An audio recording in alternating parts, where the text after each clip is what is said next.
Lagapak na naman po ang survey ni Bongbong Marcos at marami ang hindi na nagtaka, hindi na nagulat dahil nga sa nangyayaring performance ni Bongbong Marcos sa paghawak niya ng sitwasyon sa pamamalakad ng ating bansa. Hindi na nagtataka ang mga Pilipino na bakit bagsak ang grado ni Bongbong Marcos. Ngayon, ano-ano ba yung naging factor? Bakit ba patuloy na dumadaos-dos ang rating ni Bongbong Marcos? Bukod dun sa mga palpak niyang mga desisyon, sa mga katiwalian sa gobyerno, merong isang bagay na talagang yun yung nagiging rason kung bakit talagang hindi na mapigilan yung pagdaos-dos pababa ni Bongbong Marcos. At sana wag itong baguhin ni Bongbong Marcos dahil maraming malulungkot kapag itong isa sa mga dahilan kung bakit siya dumadaos pag ito nawala, wala na pagpipiestahan po ang mga nasa social media. So ito panoorin po natin itong balitan to kung saan nga dumadaos-dos itong si Bongbong Marcos at sino ang pinaka main player, kumbaga sino yung pinaka main reason kung bakit bumabagsak itong si Bongbong Marcos. So ito panoorin po natin, pero syempre bago ang lahat, kung hindi ka pa nakasubscribe sa Makapili TV, baka naman pwedeng pakipindot po muna yung subscribe button at the same time palike ka rin po ng video. Wala naman pong bayad yan, kaya pindot na. So ito panoorin po natin. Kaya nga sa satisfaction rating, net satisfaction rating ni Marcos, bagsak siya. Kahit anong pang bobomba, kahit anong pang maninira nila kay BP Sara Duterte, kahit ano ang pag-i-snub ng media sa kawalangyaan ng Marcos administration, bumagsak pa rin ang ratings ni Marcos. You know why? Taong bayan eh. Ramdam natin mga Pilipino. Hello? Kumusta brownout sa inyo? Saya kayo? Masaya kayo? Diba? Kumusta brownout? Brownout pa rin, diba? O, dahil nga alam nyo na ibig ko sabihin. Dahil nga po, ladies and gentlemen, ito pong gobyerno na ito, wala naman talagang ginagawa para sa bayan natin. O, tingnan natin ito I-play natin itong balita na to. Sumadsad sa pinakamababa net satisfaction rating ni Pangulong Bongbong Marcos itong Marso. Bumagsak ito sa negative 15 base sa survey ng SWS. Mas mababa yan sa negative 3 noong November 2025. Ito na pinakamababang net satisfaction rating ng Pangulo mula...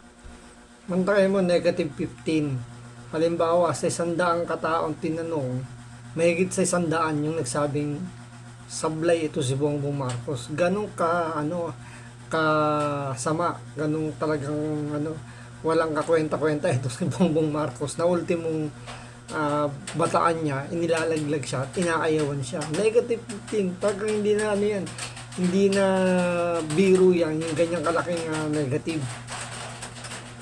Mula nang maupo siya sa pwesto noong 2022, himay natin ang resulta ng survey. Mas kumaunti ang mga Pilipinong kontento sa pamumuno ng Pangulo. Mula 40%, bumagsak ito sa 33%. Dumami naman ang mga hindi kontento sa pamamalakad ng Pangulo. Umakyat ito sa 49% mula sa 43%. Isinagawa ang survey noong March 24 hanggang 31 sa kasagsagan ng krisis sa langis at gera sa Middle East.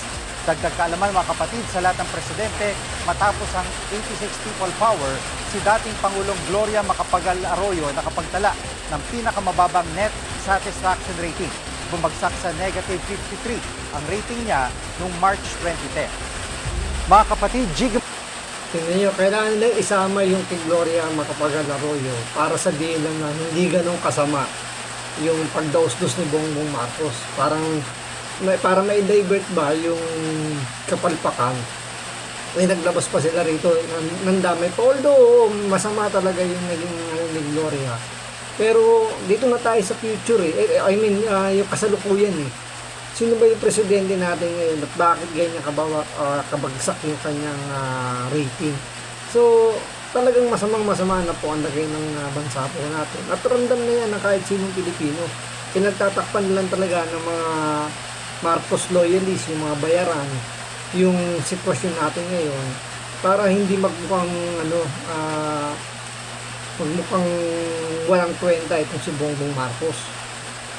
Jig Manikad po. Ayan. So, nakita po natin, ang net satisfaction rating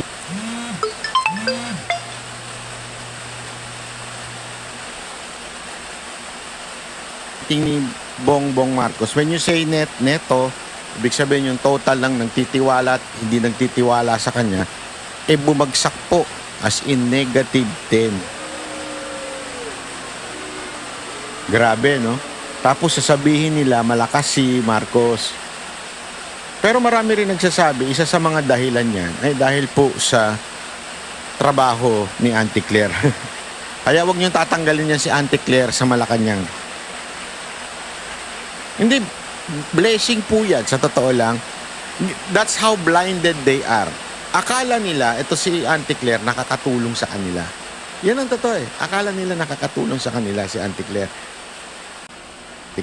Sa pag-atake sa mga Duterte. Kasi nilagay talaga siya dyan para atakihin ang mga Duterte.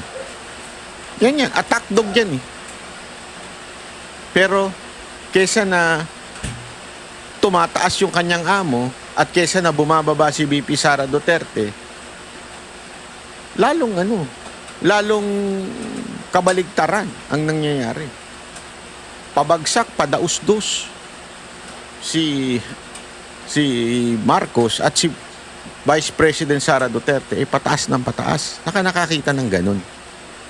Ano yan 24/7 nilang sinisiraan ng mga Duterte, lalong-lalo na si VP Sara Duterte. O, di ba? Kaya Tsaka partida pa dyan si Bongbong Marcos yung nagpapatakbo ng bansa natin. Si VP Sara wala namang ginagawa ngayon. Gawa nga na wala naman siya sa gabinete. Dahil ang Vice President, kung tutusin, kung hindi yan bibigyan ng cabinet position or any position sa gobyerno, walang magiging trabaho ang Vice President. Kundi mag-antay lang na masibak, mawala, diba, ma-overdose, kung ano mangyari sa presidente, hindi na siya capable magtrabaho, doon pa lang papasok yung Vice President. Spare tire nga, diba, sabi nga nila. So, partida yan, wala pang ginagawa. Although, ang ginagawa niya, kung ano lang, for on public service lang talaga. Pero ganun kataas yung nakukuha ni VP Sara. Bakit? Kasi may resibong pinangahawakan eh. Kumbaga yung paninira, halatang halata, paninira talaga, dinadivert na sa kanya lahat ng sisi. Tapos ginagawang sugar coating lang yung mga sinasabi kay Bongbong Marcos. Pero in reality, talagang palpak yung pamamalakad sa bansa natin. Pero bulag-bulagan pa rin si Bongbong Marcos at para sa sarili niya, lahat ng ginagawa niya, maganda yung nagiging produktibo. So, meron pang balita sinasabi, hindi raw nababahala si Bongbong Marcos sa bagsak na rating niya. Basta, ramdam naman daw niya kasi na marami pa rin daw nakikinabang dun sa trabaho ginagawa niya. Kaya napakatindi po nito. At ito magtataka ka mga kababayan. Makikita mo talaga na ang lupit eh. Kasi bawat Pilipino siguro, tanungin mo sa kalsada kung sino sa tingin ninyo ang tunay na may sala pagdating dito sa Ghost Flood Control Project. Sigurado ako, unang ibubuk ang bibig nila si Romualdez, si Zaldico. Maaaring iba sabihin pati si Marcos, di ba? Marami rin magsasabi niyan si Marcos. Pero ang sure talaga tayong bukang bibig niyan, Romualdez at saka si Zaldico. Pero, mantakin mo, ang kinakasuhan, yung majority senators o yung senator na nasa majority. Kasi nga dinadivert nila yung yung issue.